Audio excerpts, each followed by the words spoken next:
A homicide reverberated through the Northwest Metro on Monday night.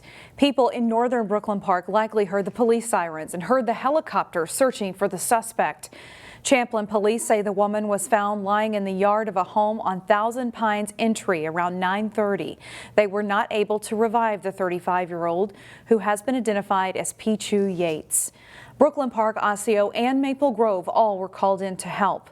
Air support by State Patrol and a K-9 from Brooklyn Park began looking for the suspect, and 2 hours later they found the vehicle abandoned near 101st Avenue and Winnetka Avenue in Brooklyn Park.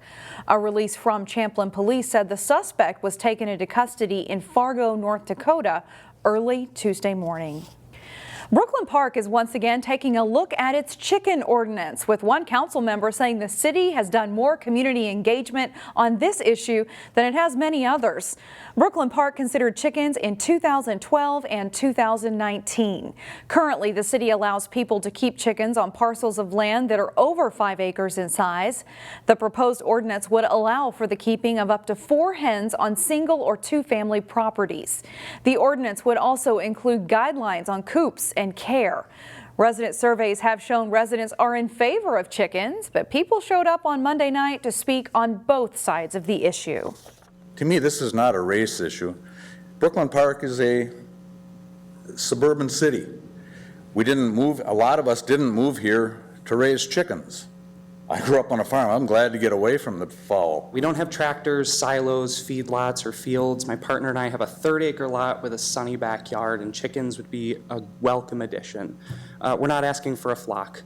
We're not asking to have a rooster, just a handful of hens. I am opposed to the chicken ordinance.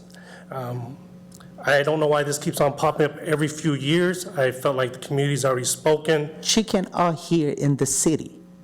Any council member who sits here that goes out and door knocks when they're going for elections, you have seen families with chicken over there. They haven't.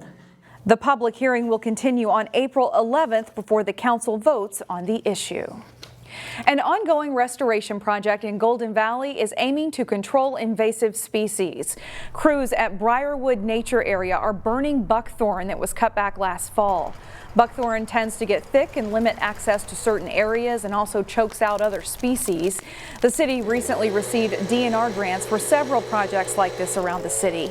Crews will plant native shrubs and trees this spring, which they hope will contribute to the health of the local ecosystem for years to come.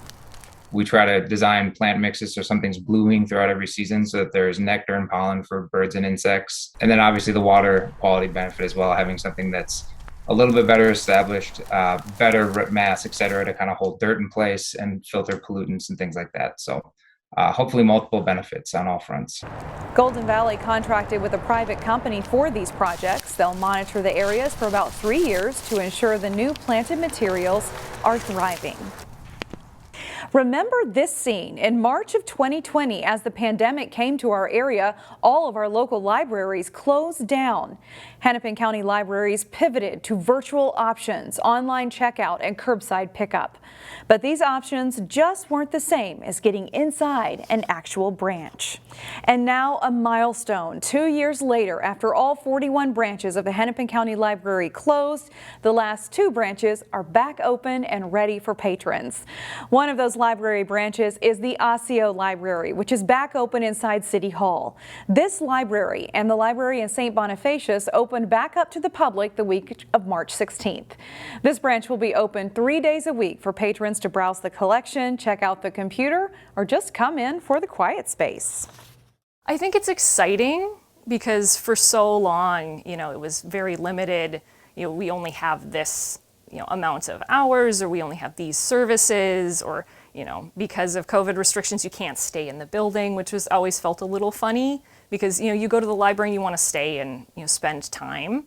The Osseo branch is back open on Tuesday, Wednesday, and Thursday from 9 to 5.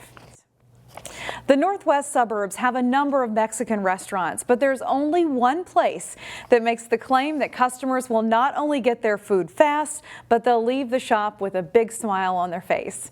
In this week's edition of Takeout Tuesday, Delane Cleveland takes us to El Taco Riendo in Crystal. I'm very proud of the dishes that we provide here, you know. More than 2,000 miles separate Mexico City from the Twin Cities. Yes. But you don't have to travel south of the border to get a taste of authentic Mexican food. You have to try it. I would say it's way better than other places like Teresa's or Taco Bell.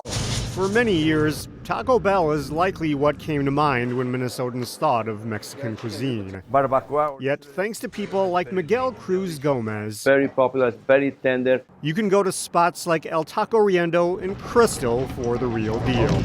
And about 35 years ago, you know, there was not many Mexican restaurants around the area.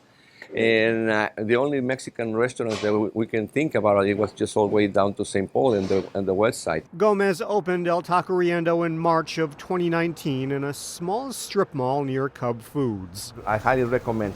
They have a wide variety of meats and sauces on hand that are prepared fresh every day for all of the taco and burrito lovers out there, although the menu offers much more. This is the closest you can get, you know, from the original dishes from Mexico, you know. In the 3 years since they opened, they're still working to build their customer base. I love the tostadas here, especially the beef tongue. It's the best. I feel like you can't get it anywhere else. But the fans they've established so far rave about the food. The portion sizes are better, and I feel like the customer service here is way better than other places too. Taco Riendo means either the running taco or the smiling taco.